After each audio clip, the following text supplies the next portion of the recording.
ರಾಜ್ಯ ಕಾಂಗ್ರೆಸ್ನಲ್ಲಿ ಈಗ ಕುರ್ಚಿ ಮೇಲಾಟ ಜೋರಾಗ್ತಾ ಇದೆ. ಸಿಎಂ ಗದ್ದುಗೆ ಗುದ್ದಾಟಕ್ಕೆ ಹೊಸ ತಿರುವು ನೀಡೋದಕ್ಕೆ ಪ್ಲಾನ್ ನಡೀತಾ ಇದೆ.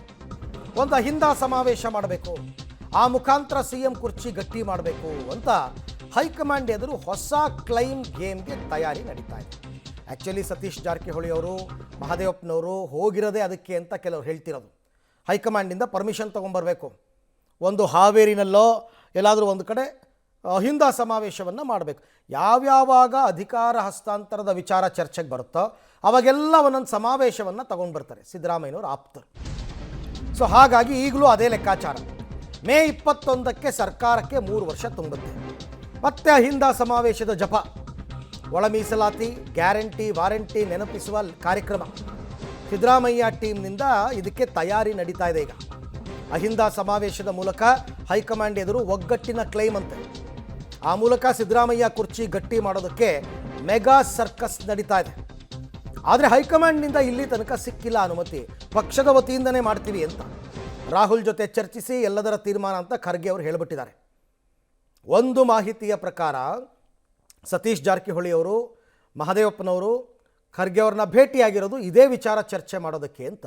ಈ ಬಗ್ಗೆ ಮತ್ತಷ್ಟು ಮಾಹಿತಿ ನನ್ನ ಕೊಲೀಗ್ ರವೀಶ್ ಅವರಿಂದ ಪಡೆಯೋಣ.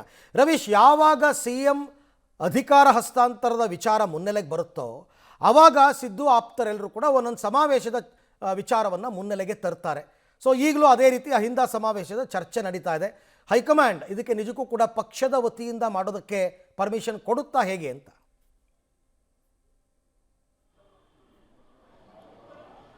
ಅರವಿಂದ್, ಖಂಡಿತವಾಗಿ ಕೂಡ ರಾಜಕಾರಣದಲ್ಲಿ ಕಡೆ ತನಕವೂ ಕೂಡ ಫೈಟ್ ಮಾಡಿ ಕುರ್ಚಿಯನ್ನು ಉಳಿಸ್ಕೊಳ್ಳೋದಾಗಲಿ ಅಥವಾ ಬಿಟ್ಕೊಡೋದಾಗಲಿ ಎಲ್ಲವೂ ಕೂಡ ನಡೆಯುತ್ತೆ.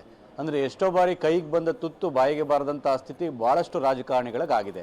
ಹಾಗಾಗಿ ಕಾಂಗ್ರೆಸ್ನಲ್ಲೂ ಕೂಡ ಕೆಲವ್ರಿಗೆ ಅದು ಆ ರೀತಿ ಆಗುತ್ತಾ ಅನ್ನೋದೇ ಈಗ ಬಹುದೊಡ್ಡ ಪ್ರಶ್ನೆ.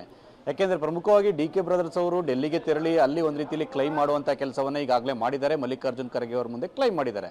ಆದರೆ ಡಿಸೈಡ್ ಮಾಡಬೇಕಾಗಿರ್ತಕ್ಕಂಥದ್ದು ರಾಹುಲ್ ಗಾಂಧಿ ಅವರು.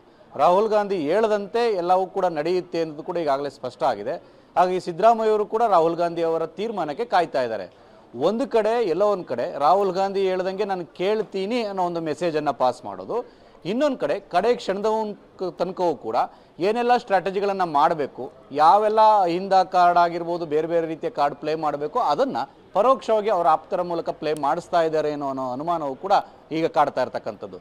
ಆ ಕಾರಣಗಳಿಗೋಸ್ಕರವಾಗಿ ಸತೀಶ್ ಜಾರಕಿಹೊಳಿ, ಮಹದೇವಪ್ಪ ಅವರು ಮಲ್ಲಿಕಾರ್ಜುನ್ ಖರ್ಗೆ ಅವರನ್ನ ಭೇಟಿ ಮಾಡಿ ಈ ಒಂದು ಅಹಿಂದ ಸಮಾವೇಶವನ್ನು ಮಾಡೋದ್ರ ಬಗ್ಗೆ ಒಂದು ರೀತಿಯಲ್ಲಿ ಪ್ರಸ್ತಾಪವನ್ನು ಮುಂದಿಟ್ಟಿದ್ದಾರೆ.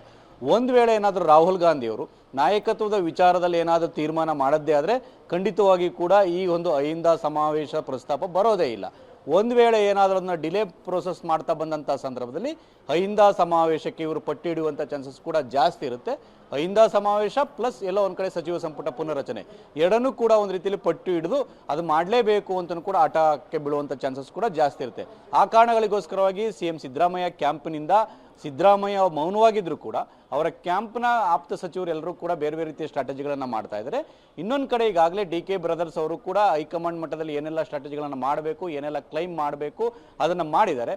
ಅಂತಿಮವಾಗಿ ರಾಹುಲ್ ಗಾಂಧಿ ಅವರು ಮೇ ಮೊದಲ ವಾರದಲ್ಲಿ ಯಾವ ತೀರ್ಮಾನವನ್ನು ತೆಗೆದುಕೊಳ್ತಾರೆ ಕಾದು ನೋಡಬೇಕು. Aravind, right, thank you Ravish ತಮ್ಮ ಎಲ್ಲ ಮಾಹಿತಿಗಾಗಿ. ಸೊ ಅಲ್ಟಿಮೇಟ್ಲಿ ಇದು ಪಕ್ಷದ ವತಿಯಿಂದಲೇ ಒಂದು ಕಾರ್ಯಕ್ರಮ ಮಾಡಬೇಕು ಅಂತ. ಹಾಗಾಗಿ ಈಗ ಹೈಕಮಾಂಡ್ ತೀರ್ಮಾನ ಕೊಡುತ್ತಾ ಇಲ್ವಾ, ಮಾಡಿ ಅಂತಾರ, ಗ್ರೀನ್ ಸಿಗ್ನಲ್ ಕೊಡ್ತಾರಾ, ರೆಡ್ ಸಿಗ್ನಲ್ ಕೊಡ್ತಾರಾ, ಕಾದು ನೋಡೋಣ.